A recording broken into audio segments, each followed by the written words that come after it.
smaller people, children. I lost the word. 한 4, 50년 정도가 되면은 인공지능이 이제 인간을 넘어서서 뭔가 인간을 오히려 지배할 수도 있는 날이 지능이 좀 인간을 앞설 수도 있고 저는 연구를 하면서 그럴 수 있다고 생각합니다. 안녕하십니까 동서울대학교 학생 여러분. 인공지능에 대해서 궁금한 분들이 굉장히 많으시죠? 오늘 인공지능이란 무엇인가, 특히 머신러닝, 딥러닝 관점에서 인공지능을 간단하게 소개해드릴 최승진이라고 합니다.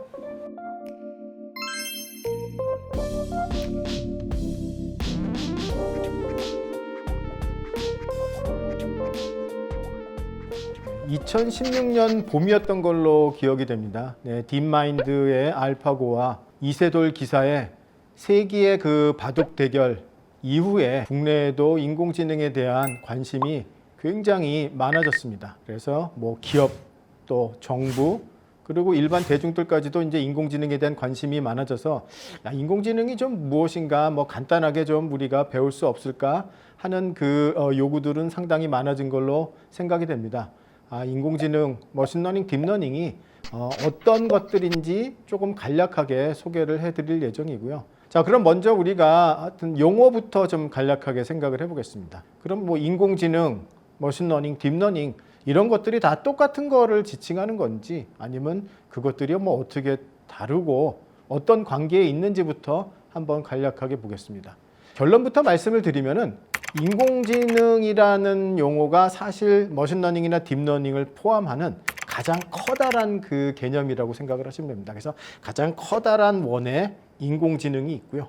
사실 인공지능이라는 거는 여러분들이 이것도 인공지능 아닌가 상상하는 그 모든 것들이 다 인공지능에 포함이 되고, 인공지능은 어떻게 보면은 저희들이 궁극적으로 도달하고 싶은 목적지라고 생각을 하셔도 됩니다. 그런 인공지능이라는 목적지로 가기 위해서는 여러 가지 길이 있는데 그 안에서 지금 현재 가장 그 좋은 길이 바로 이제 머신러닝이라는 그 길이고요. 머신러닝 안에 이제 딥러닝이 포함된다고 생각을 하시면 됩니다. 그러나 현재는 딥러닝이라는 방법이 가장 지금 좋은 성과를 내고 있고 기업에서도 지금 널리 사용이 되고 있다 보니까 딥러닝이 곧 인공지능의 핵심 기술이다라고 얘기를 하고, 그냥 혼동해서 지금 인공지능 그러면 거의 딥러닝 또는 머신러닝이라고 생각을 하시면 되겠습니다.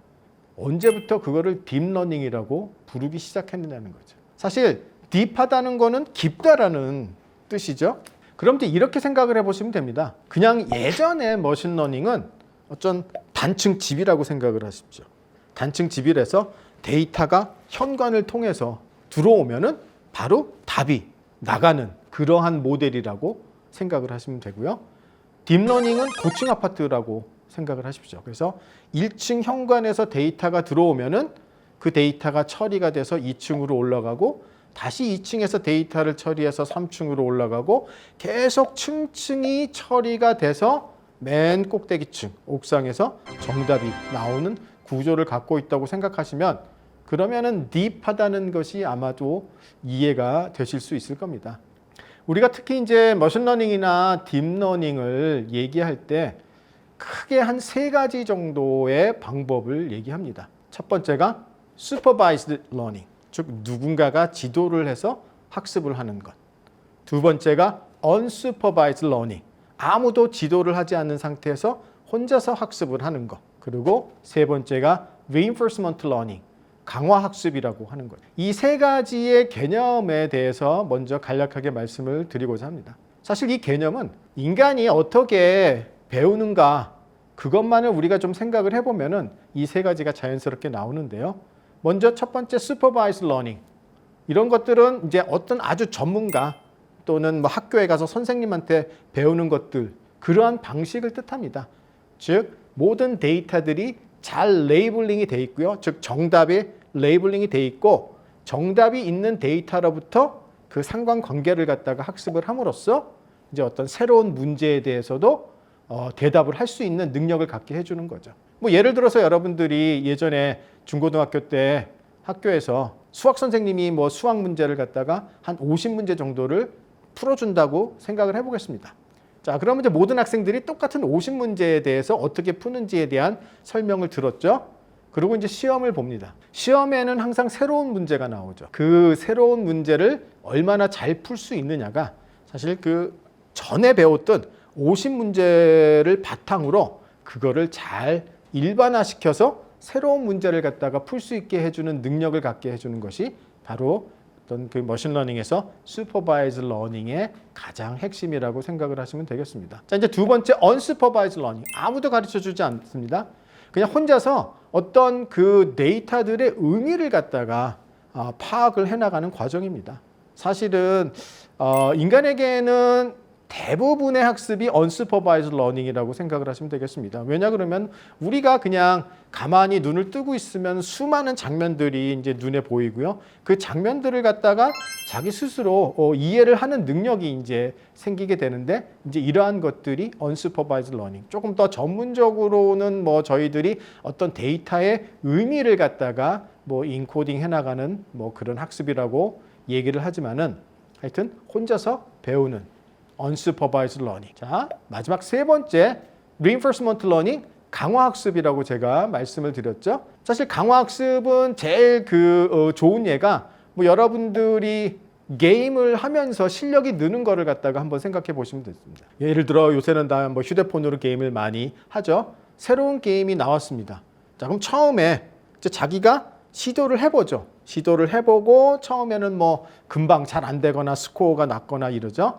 이렇게 자기가 자꾸 직접 해보면서 시행착오를 겪어가면서 학습을 해나가는 것이 바로 강화학습이라는 것이고요. 자, 그것이 바로 이제 뭐 바둑을 둔다든지 어떤 AI 에이전트가 스스로 게임을 한다든지 이제 그런데 이제 지금 널리 활용이 되고 있습니다. 그렇기 때문에 우리가 학습이라는 걸 생각할 때는 이 세 가지 캐러고리에 속하기 때문에 이 세 가지의 개념을 알고 계시면은 뭐 아마도 머신러닝에 대해서 기본적인 파악이 될 거로 생각이 됩니다. 사실 한 2000년 중반부터 부르기 시작했고 그 전에는 보통은 이제 그냥 인공신경 회로망, 뭐 Artificial Neural Network이라는 이름이 더 많이 통용이 됐었는데 이제 점점점 그 층을 더 예전보다 높게 쌓다 보니까 이제 딥러닝이라고 부르기 시작했습니다. 자, 그래서 이 딥러닝이라는 것이 뭐 사실은 어떻게 보면은 한 1950년대부터 뭐 인공지능도 50년대부터 시작이 됐고 머신러닝도 한 50년대부터 뭐 거의 같이 시작이 됐다고 볼 수가 있는데요. 이 딥러닝이 뭐 처음부터 이렇게 지금처럼 잘 되고 그랬던 건 아닙니다. 50년대 처음 나와서 어려운 시기를 겪고 뭐 60년대에는 아주 또 많은 비판을 받아서 뭐 AI 윈터라고 부르죠.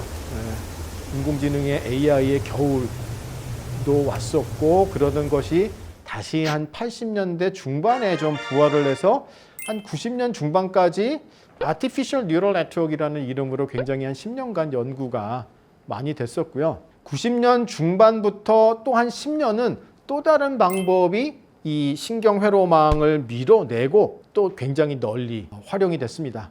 그러다가 이제 한 2000년 그 중반쯤에 돼서 그 현재 지금 토론토 대학의 그 제프리 힌튼 교수님이 이제 어떤 좀 획기적인 논문을 발표하시는데 우리가 조금 더 이렇게 많은 층을 쌓더라도 조금 더 학습을 잘할 수 있는 방법들을 제안을 함으로써 그때부터 이제 이 딥러닝이라는 이름으로 조금 더 많이 부르기 시작했고 지금처럼 이제 굉장한 발전을 이루었다고 볼 수가 있습니다. 그래서 이 딥러닝이라는 것이 사실은 이제 저희들이 뭐 연구를 하다 보면은 이 분야가 굉장히 또 뭔가 임팩트가 있고 잘 되려면은 최소한 어떤 인더스트리에 하나의 임팩트를 줄 수 있는 것이 나와야지만 그 학문 분야가 굉장히 다시 또 발전을 하게 되는데 뭐 머신러닝이라는 분야가 한 30년 정도 연구가 됐지만 그런 인더스트리에 임팩트를 주는 결과는 없었습니다. 아쉽게도. 그것에 대해서 사실 그 저희 같은 그 연구자들이 항상 좀 걱정을 많이 했었는데요. 그 어떤 일이 있었냐 그러면은 뭐 지금은 뭐 인공지능 스피커, 뭐 휴대폰에 들어가는 음성 인식 굉장히 지금 뭐 편하게들 사용을 하고 계시고 성능도 굉장히 좋은 편이지만 그 음성 인식이라는 그 기술이 사실은 2000년 중반까지만 하더라도 30년이 연구가 됐었지만은 상용화되기에는 성능이 조금 모자라는 그러한 상태로 답보 상태에 있었습니다. 그래서 이제 조금 더 성능이 올라가면은 뭔가 이제 상용화를 시킬 수가 있는데 그러니까 여러 노력을 들였는데도 이제 성능이 오르지 않는 그런 딱 꽉 막힌 상태였었는데요.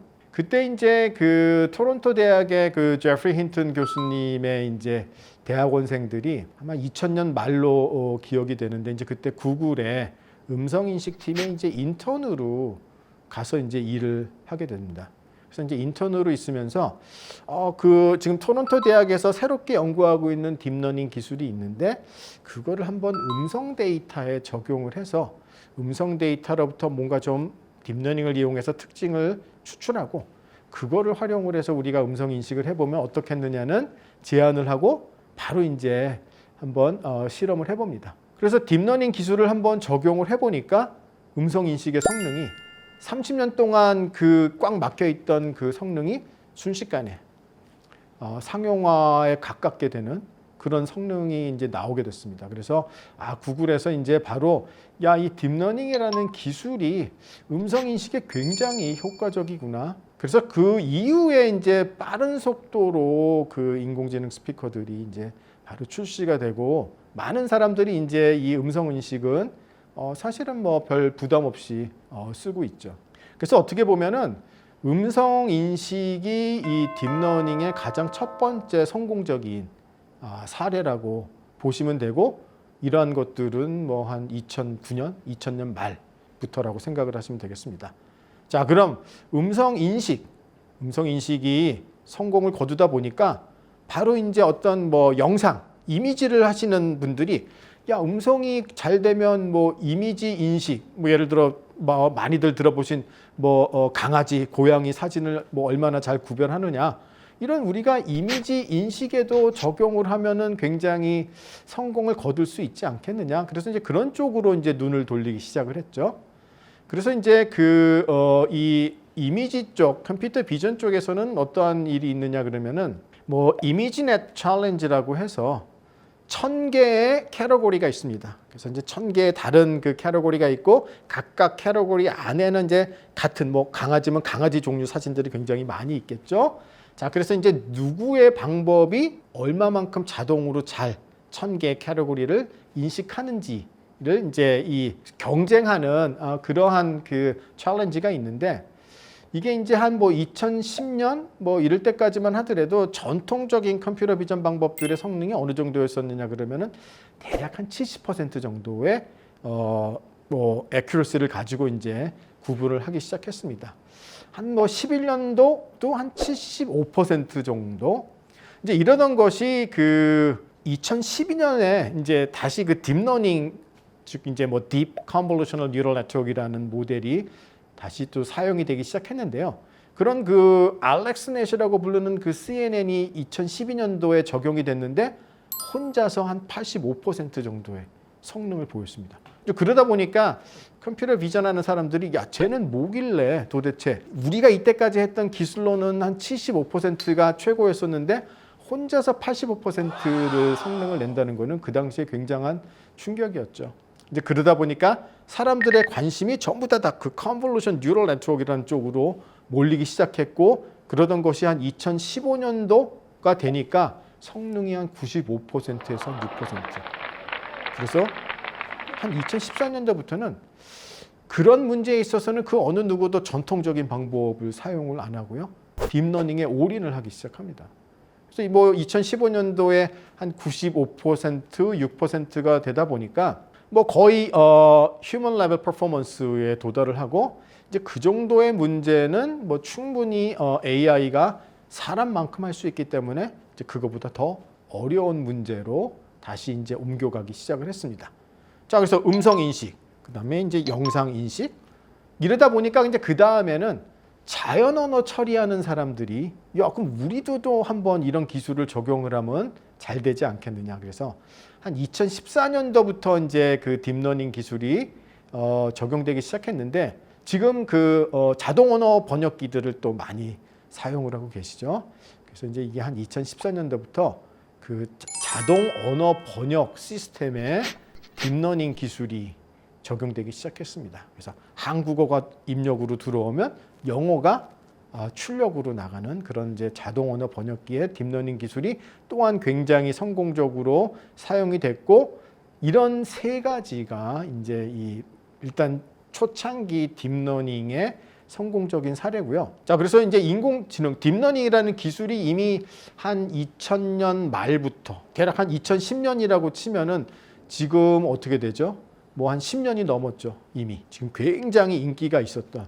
자, 그러면 뭐 이 딥러닝이 이미 10년 넘게 인기가 있는데 이제 와서 우리가 뭐 딥러닝을 뭐 공부한다고 이거 혹시 이제 그냥 끝물 아닌가라고 생각하실 수도 있는데, 제 생각에는 그렇지는 않습니다.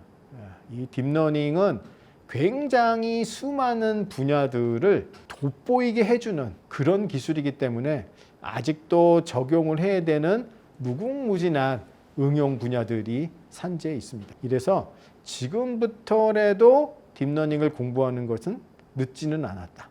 오히려 지금이 가장 빠른 시기다라고 생각을 하시고, 여러분들도 아마 이제 조금 관심을 갖고 이런 그 딥러닝에 관련된 공부를 좀 시작을 하시면은 아마도 여러분의 전공이 무엇이든 간에 아마 지금 이제는 아주 여러분들 분야에서 더 잘 될 수 있는 그런 찬스가 더 높아질 거로 생각을 합니다. 네, 이상으로 개념 설명은 마치도록 하겠습니다.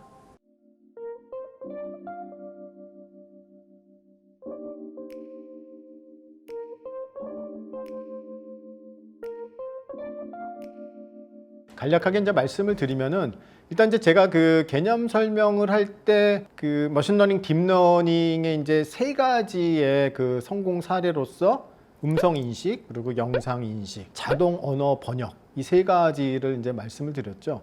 그러니까 사실은 이제 이게 지금 현재 가장 커다란 성공을 이룬 한 세 가지고요. 뭐 이제 더 앞으로 어떻게 더 발전을 하느냐, 사실 그거는 굉장히 이제 무궁무진합니다. 그래서 일단은 이제 이런 그 뭔가 데이터를 인식하는 문제에 있어서 이제 성공을 거뒀고요. 뭔가 이렇게 창작을 해내는 일, 글을 갖다가 쓴다든지 그림을 그린다든지 뭔가 디자인을 갖다가 한다든지, 특히 이제 글을 쓰는 능력, 이렇게 뭔가 창작해내고 만들어내는 모델을 이제 저희들은 머신러닝에서는 제너러티브 모델, 생성 모델이라고 부릅니다. 자, 인식 모델은 뭐냐 그러면 뭔가 데이터가 들어오면 그 데이터가 강아지냐 고양이냐 뭔가 이렇게 이제 답을 해주는 거고요. 생성 모델은 뭔가 어떤 초기 값이 들어오면은 뭔가 이제 이 데이터를 갖다가 이제 이렇게 만들어내는 거죠. 그래야 이제 글을 쓸 수 있으니까요. 특히 이제 우리가 이 글을 쓰는 문제를 생각했을 때, 그럼 AI가 얼마나 인간처럼 글을 쓸 수 있느냐. 그래서 이제 그런 것들을 이제 뭐 랭귀지 모델이라고 하는데, 언어 모델. 이제 가장 최근에 나온 그 랭귀지 모델은 GPT-3라는 그 모델이고요. 이제 이 모델이 최근에 미디어에서도 굉장히 많이 언급이 됐기 때문에 어쩌면은 여러분들도 들어보실 수는 있는데요. 그 많이 언급된 이유는 이제 오픈 AI라는 그 작은 회사에서 만들었는데요. 사실 이 오픈 AI라는 회사는 2015년 12월에 이제 시작이 됐습니다. 그러니까 사실 몇 년 안 됐죠. 근데 이제 그 회사가 유명한 이유는 Non-Profit AI 컴퍼니입니다. 즉, 그러니까 영리를 추구하지 않는 인공지능 회사고요. 굉장히 유명한 분들이 투자를 했어요. 특히 이제 지금 뭐 미국에서 유명한 몇 명 중에 한 명인 그 테슬라의 일론 머스크. 이제 일론 머스크 그 외에 이제 여러분들이 한 1조 원 정도를 투자해서 만드는 회사고, 지금도 영리 이익을 내지는 않지만 계속 기술력의 발전을 인정받아서 이제 투자를 받는 이제 그런 회사인데, 그 뭐 사이즈는 작습니다. 그런 회사에서 이제 그 GPT-3라는 모델을 만들었는데 굉장히 인간처럼 또 글을 잘 쓰는 모델입니다. 그래서 어쩌면 이제 그렇게 구별하기가 힘들 정도로 굉장히 잘 쓴다고 알려져 있는데요. 그 모델의 사이즈가 사실은 어마어마합니다. 그러니까 이제 이렇게 모델이 있으면 모델의 어떤 그 이 파라미터의 개수가 몇 개냐가 이제 또 그 모델의 크기를 결정을 하는데요. 제 기억으로는 그 모델의 파라미터의 개수가 1조 7천억 개 정도 돼요. 그럼 1조 7천억 개가 얼마나 큰 수냐 그러면은 여러분들이 은하수에 있는 별의 개수는 뭐 많아야 한 8천억 개 정도가 됩니다. 그러니까 은하수의 별보다 많고요.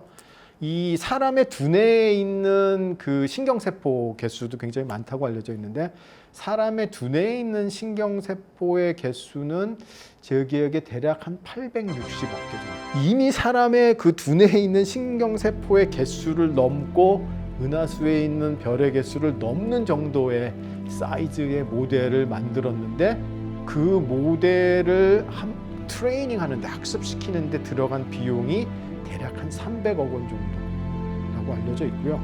그거보다 더 작은 사이즈의 모델인데 그런 모델을 학습을 시키려면 전기를 굉장히 많이 쓰게 됩니다.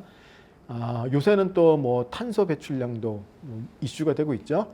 그거보다 더 작은 모델이지만 그런 모델을 한 번 학습을 하는데 들어가는 탄소 배출량이 대략 그 뭐 이제 어떤 다른 미국의 팀에서 연구 결과에 의하면은 한 뭐 뉴욕에서 샌프란시스코를 왕복하는 비행기의 탄소 배출량에 해당이 된다니까 사실은 이제 이 또 인공지능이 발전하는 것도 좋지만 그만큼 탄소 배출량이 늘어나기 때문에 이제 뭔가 이제 뭐 대체 에너지에 대한 뭐 그런 것들도 이제 필요해지겠죠. 그러나 이제 지금 질문에 대해서 좀 약간 여러 가지 제가 부연 설명을 드렸는데 이런 이제 인간처럼 뭔가 글을 쓰는 그런 제너러티브 모델, 랭귀지 모델에서도 지금 굉장한 성공을 갖다가 거두었고 뭐 그런 거를 바탕으로 생각보다는 다양한 일들을 할 수 있을 거로 생각이 됩니다. 뭐 아주 좋은 질문이십니다. 사실은 일반인들이 내던지는 질문 중에 사실 가장 많은 질문이 과연 이제 그런 질문인데요. 생각한다보다는 뭔가 자아를 가지고 있느냐 없느냐는 사실 인공지능 입장에서도 굉장히 어떤 나누는 데 있어서 중요한 포인트가 되는데요. 제가 이때까지 설명드린 그런 인공지능은 자아가 없는 인공지능. 그래서 이제 그런 거를 뭐 약 인공지능이라고도 이제 얘기합니다. 그러니까 자아가 없다는 거는 내가 뭐 무슨 일을 해야지라는 거를 갖다가 결정하는 것이 아니라 약 인공지능은 딱 이런 거죠. 자, 요 일을 갖다가 이제 너는 해. 그럼 이제 그 일을 하는 것만 학습을 해서 오로지 그 일만 할 수 있는 거죠. 근데 이제 자아를 갖는다는 거는 내가 무슨 일을 갖다가 할지 또 자기 스스로 결정을 하고 거기에 필요한 것들을 스스로 이제 학습을 하게 되는 건데요. 사실은 그 영화에 나오는 인공지능들이 강인공지능에 해당이 되는데요.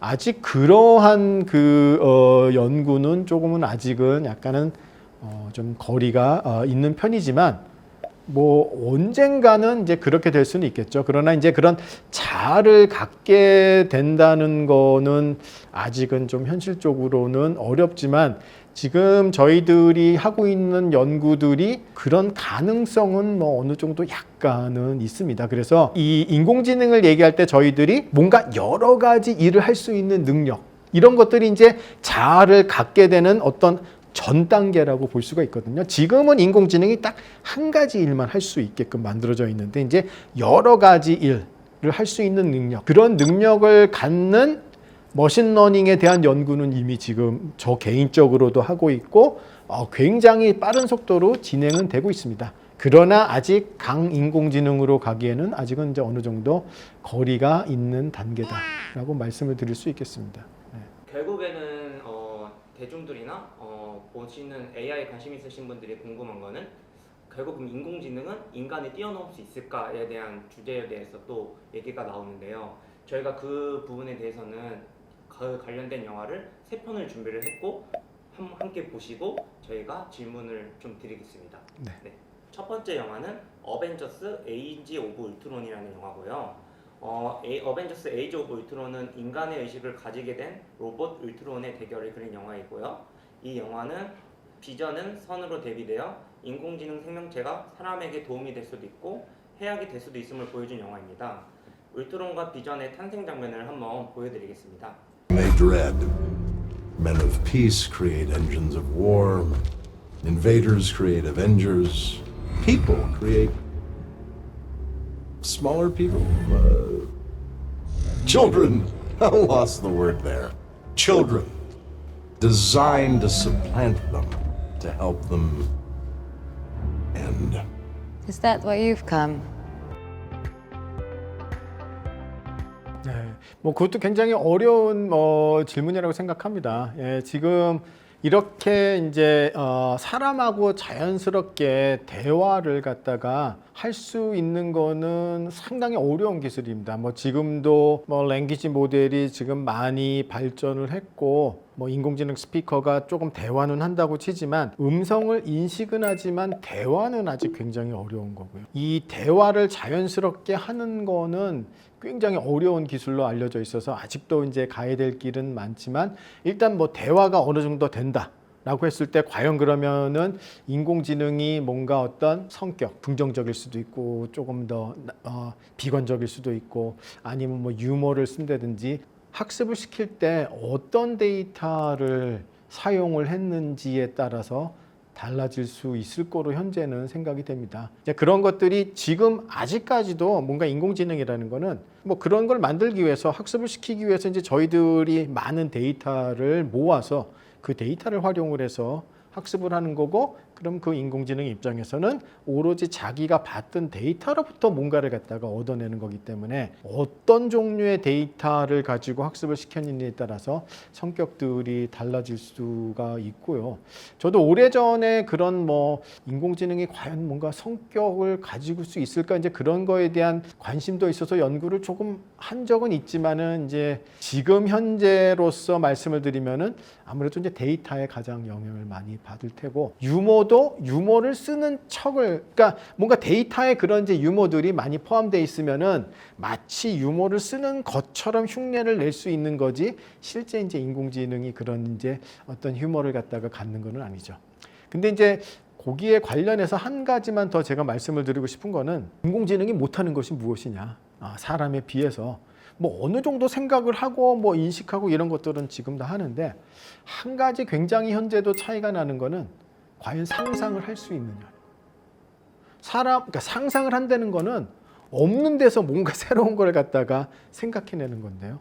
인공지능은 오로지 그동안 봤던 거를 바탕으로만 할 수 있어서 상상을 하는 인공지능을 만들 수 있을까도 요새 이제 최근에 어떤 하나의 뭐 이슈가 되기도 합니다. Right away. This is a start, but there's something we need to begin the real work. All of these are... Me. I have what the Avengers never will. Harmony.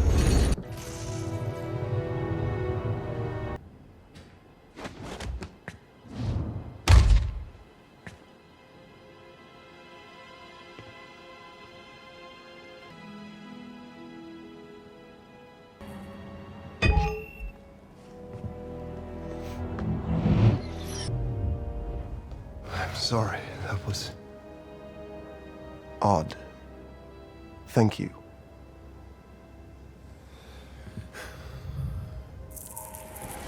Thor.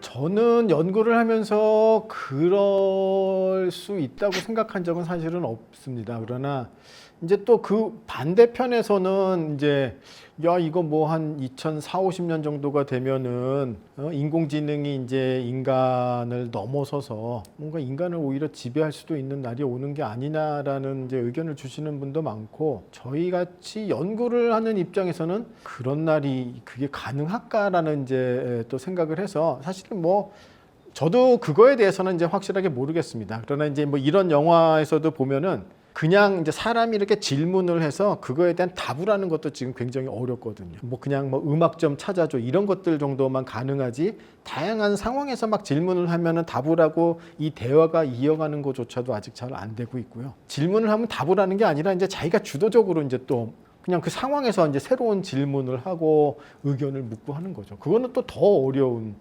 기술이고요. 그런 거조차도 아직은 사실은 잘 안 되고 내가 무슨 일을 할지도 자기 스스로 결정을 하고 이제 이런 것들은 아직은 굉장히 조금 뭐 연구가 그렇게 돼 있지는 않은데 정말 시간이 많이 흘러서 언젠가는 인공지능이 좀 인간을 앞설 수도 있고 악한 뭐 인공지능이 당연히 뭐 나올 수도 있는 날이 올 수도 있겠지만은 현재 기술 수준으로는 아직도 뭐 그런 일은 일어나지 않을 것 같다는 생각을 하고요. 인간도 그냥 가만히 있지는 않습니다. 인간도 끊임없이 사실은 인공지능이 발전을 하면은 인간도 발전을 할 겁니다. 당연히 저와 같이 이제 인공지능을 연구하는 사람들의 주장은 뭐냐 그러면은 인공지능이 인간을 대체하려고 하는 기술이 아니다라는 거죠. 예를 들어서 뭔가 인공지능이 발전해서 의사를 대체하고 뭐 변호사를 대체하고 많은 사람들을 대체하는 게 아니라 의사를 더 좋은 의사로 만들어주고 변호사를 더 좋은 변호사로 만들어주는 그런 어떤 그 보조 기술을 제공하는 것이 인공지능을 연구하는 사람들의 목표이기 때문에 크게 걱정은 안 하셔도 되지 않나? 뭐 저 개인적으로는 그렇게 생각을 합니다. 네. 두 번째 영화는 엑스마키나라는 영화이고요. 이 영화는 인공지능이 인간의 마음을 현혹시켜 본인이 갇힌 건물에서 탈출하는 줄거리의 내용입니다. 인공지능이 인간의 마음을 현혹시키는 장면을 한번 보여드리겠습니다. 네. How long until we get to his estate? We've been flying over his estate for the past 2 hours. Do you know what the Turing test is? It's when a 여기서 human 한번 질문 interacts 드리겠습니다. with a 이 튜링 테스트는 혹시 그 이미테이션 게임이라는 영화가 있었고 이제 그 알란 튜링을 모델로 한 영화죠. 예, 그 튜링이라는 분은 수학자, 영국의 수학자였었고요. 그분이 이제 그 유명해졌던 거는 아마 그게 세계 2차 대전 당시에 독일군의 잠수함에서 쓰는 그 암호를 해독하는데 상당한 기여를 했고 그 암호를 해독함으로써 이 영국이 이제 작전을 갖다가 잘 펼 수 있어서 아마 승리에 이제 기여했다는 걸로도 잘 알려져 있고요. 수학자이지만은 또 어쩌면 이제 인공지능에 대해서도 관심이 많고 그런 쪽으로 또 연구를 하신 분입니다. 그래서 컴퓨터 공학의 뭐 아버지라고 볼 수도 있고요. 그래서 매년 그 이제 이 노벨상에 해당되는 것이 컴퓨터 공학에서는 이제 튜링 어워드, 튜링 상이라는 것이 있습니다. 그래서 정말 업적을 남기신 분들한테 컴퓨터 공학에서 이제 상을 주는 것이 있고요.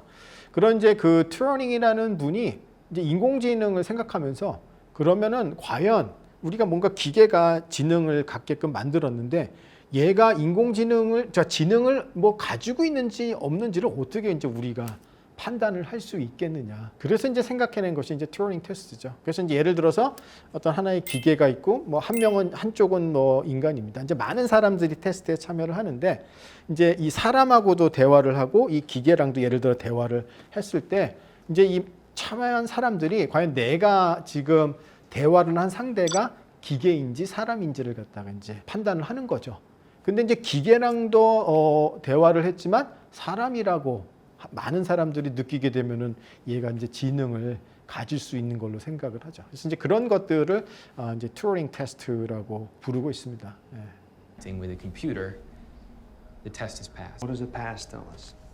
That the computer has artificial intelligence. 여기서도 바로 그런 대사가 나오죠. 상대가 컴퓨터임을 인지하지 못하면 이렇게 이제 소통을 하는데 컴퓨터임을 인지하지 못하면은 그럼 상당한 지능을 가지고 있는 거고 이제 그런 것들을 이제 튜링 테스트라고 한다라고 바로 지금 이 사람이 이렇게 얘기를 했습니다. 네. I've never met anyone new, but I'd like us to go on a date. Yep. Are you attracted to me? What? Are you attracted to me? Sometimes at night. I'm wondering if you're watching me on the cameras. And I hope you are.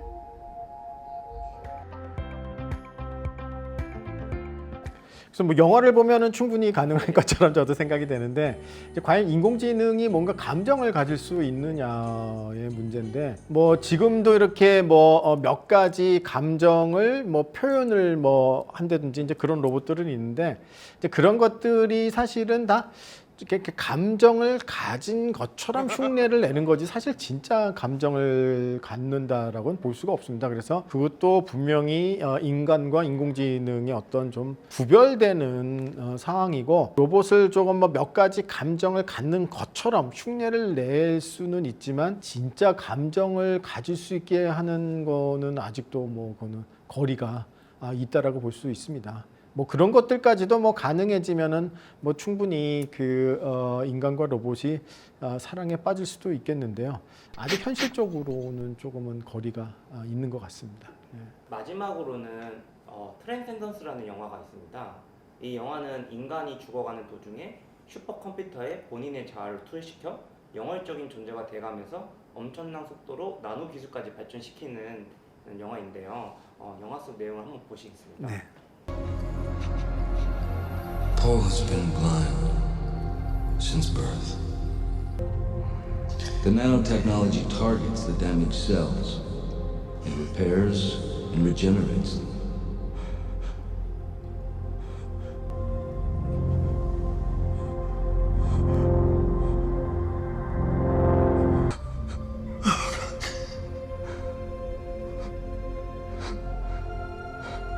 We're not hiding anything. These people all came on their own, looking for us to help them. So we did.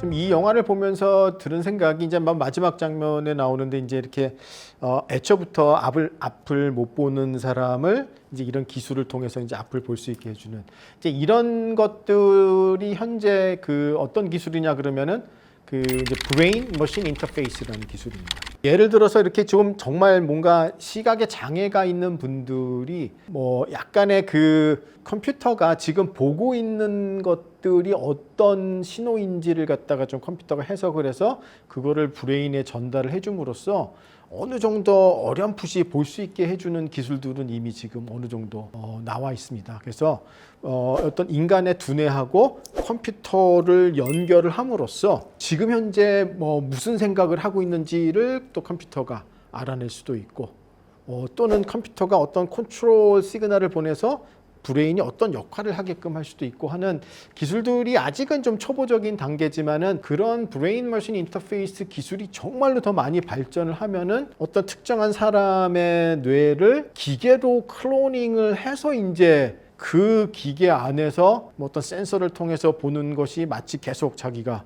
보고 있는 것처럼 뭐 마이크로폰을 통해서 들어오는 소리들을 들음으로써 대화를 하게끔 뭐 그런 것들을 가능하게 해줄 수는 있는데 이제 아직 뭐 당연히 갈 길은 멀지만은 어느 정도 조금은 가능성이 있을 수도 있는 이유가 현재 딥러닝이라는 기술이 애초에 사람의 두뇌는 어떤 식으로 동작을 하는지에서부터 좀 뭔가 아이디어를 가지고 와서 많은 어떤 이 컴퓨팅 노드들이 많이 연결이 돼서 데이터를 처리를 해서 뭔가 인공지능을 이루고자 한다는 관점에서 이 개발이 된 거로 보면 뭐 그거를 어떻게 또 잘 다시 사람의 두뇌를 정말 그렇게까지 만들 수만 있으면 뭐 어느 정도 가능할 수도 있는데 뭐 상당히 재미난 내용이고 그거랑 관련된 거는 일단 브레인 머신 인터페이스 기술이다라고 생각하시면 되겠습니다.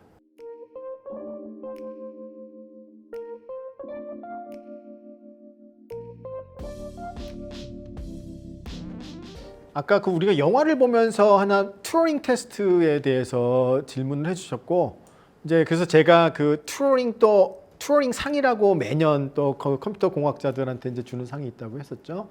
2018년도에 튜어링 어워드의 수상자는 이제 딥러닝 쪽에 공헌을 한 분들이 처음 받게 됩니다. 그래서 세 분이 이제 공동 수상을 하게 되는데 이제 첫 번째 분이 지금 현재 토론토 대학의 제프리 힌튼 교수님. 그리고 이제 뉴욕 대학의 얀 리쿤이라는 교수님, 그리고 이제 세 번째가 캐나다의 몬트리올 대학의 요슈아 벤조라는 교수님, 이제 이 세 분이 이제 수상을 하게 되는데요. 이분들이 거의 다 평생 딥러닝 쪽에 많은 연구를 하신 분입니다. 특히 제프리 힌튼 교수님은 뭐 정말 평생 뉴럴 네트워크를 하셨고. 딥러닝이 이제 다시 2000년 중반부터 부활을 하는데 정말 커다란 공헌을 하셨고 뭐 아마 딥러닝 조금 공부해 보신 분들은 알겠지만은 뭐 대다수의 뉴럴 네트워크를 학습시키는 방법은 뭐 백프로퍼게이션이라는 방법을 쓰는데 딱 이제 백프로퍼게이션의 이제 논문의 저자 중에 한 명이기도 하고 또 뭐 지금 많이 쓰는 뭐 드롭아웃이라든지 뭐 최근에 캡슐 네트워크까지 또 뭐 많은 일들을 하셨고요. 그 다음에 얀 리쿤이라는 분은 영상 쪽에서 가장 많이 쓰고 있는 이제 컨볼루셔널 뉴럴 네트워크를 만드는 분이고요. 이 요슈아 벤지오라는 분은 이제 뭔가 생성 모델 중에서 좀 굉장히 유명하죠. GAN이라고 부르는 Generative Adversarial Network에 만든 분이기도 하고 또 특히 이제 자동 언어 번역에서 쓰고 있는 그 attention이라는 개념을 같이 또 개발을 하신 분이고요. 그래서 이제 이 세 분이 공동 수상을 하셨고 또 뭐 가끔 이제 우스갯소리로 인공지능의 4대 천왕이라고 또 얘기를 하는데요. 지금 말씀드린 그 세 명과 그 다음에 추가로 한 분 더 뭐 코세라를 창업을 했고 스탠포드 대학의 교수이고 랜딩.ai의 또 창업자이기도 한 그 앤드류 잉이라는 또 그 교수님, 이제 이 네 분이 이제 또 인공지능의 4대 천왕이라고도 불리우고 있습니다. 네.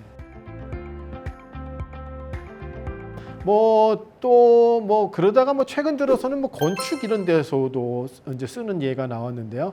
그 하버드 대학의 건축학과에서 이제 졸업을 한 분이 최근에 발표한 논문을 보면은 건축에서도 이제 다양한 응용이 나오는데 예를 들어서 하나만 말씀을 드리면은 어떤 그 집에 어떤 평면 레이아웃이 있으면은 가구들을 전문가는 어떻게 배치를 하는지 이제 그런 그 많은 데이터들을 컬렉트해서 학습을 시키게 되면은 이 AI가 평면도만 주면은 전문가가 마치 가구를 어떻게 배치해야 되는지 그런 가구 배치를 갖다가 출력으로 해주는 이제 그러한 것들도 나오고요.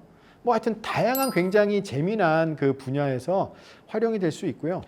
이렇게 보면은 AI는 굉장히 다양한 응용 분야들을 잘 되게 해주는 그런 기술입니다. 그래서 사실 동서울대학교에 있는 학생 여러분들 다양한 전공을 하고 계실 텐데 각자 너무 자기가 인공지능을 다시 전공을 해야겠지 굳이 그렇게 생각하실 필요가 없습니다.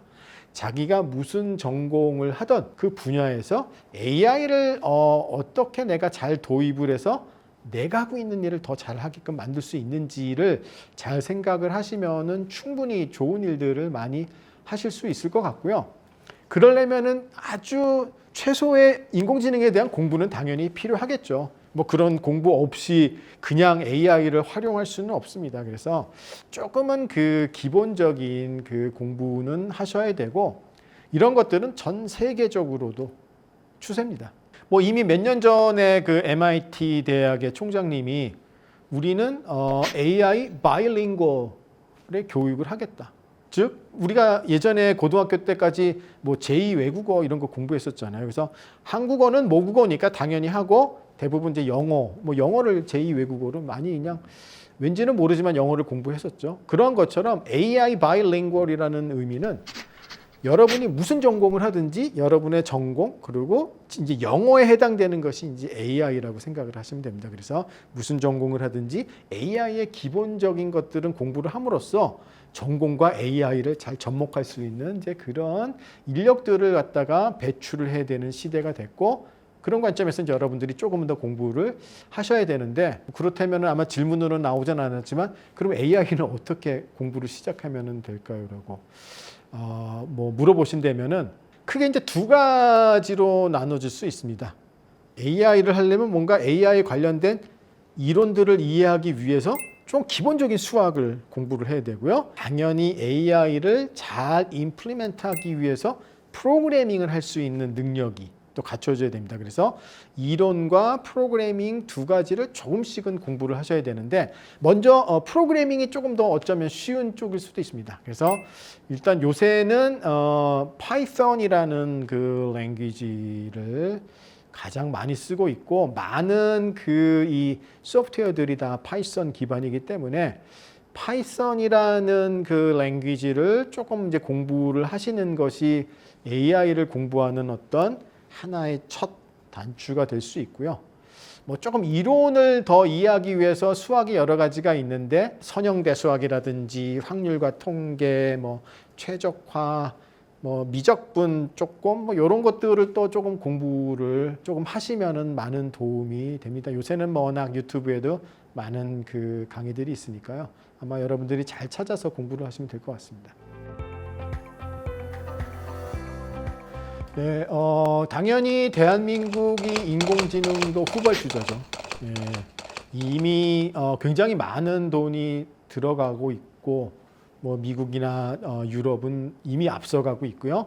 뭐 아시아에서 뭐만 보더라도 중국이 훨씬 더 많은 돈을 쓰고 있고, 이제 어떻게 보면은 이제 인공지능은 인재의 싸움이거든요. 그러니까 이런 예전의 그 비즈니스와는 다르게 굉장히 많은 투자를 한다기보다는 얼마나 좋은 인재를 갖추고 있느냐인데, 인재 싸움이라면은 뭐 대한민국이 후발주자지만은 해볼 수 있는 싸움이 아닌가. 일단 저 개인적으로 그렇게 이제 생각을 하고 있고요. 제가 한 몇 년 전인가 아마 그냥 호기심으로 구글 트렌드에 가시면은 특정한 키워드를 지금 이 연도별로 얼마만큼 사람들이 검색을 하고 있는지, 그리고 그 키워드를 어떤 지역들이 많이 검색을 하고 있는지를 갖다가 이제 우리가 금방 볼 수가 있는데, 제가 딥러닝이라는 키워드를 한번 쳐봤더니 딥러닝이라는 키워드를 가장 검색을 많이 하고 있는 지역이 대한민국으로 나오더라고요.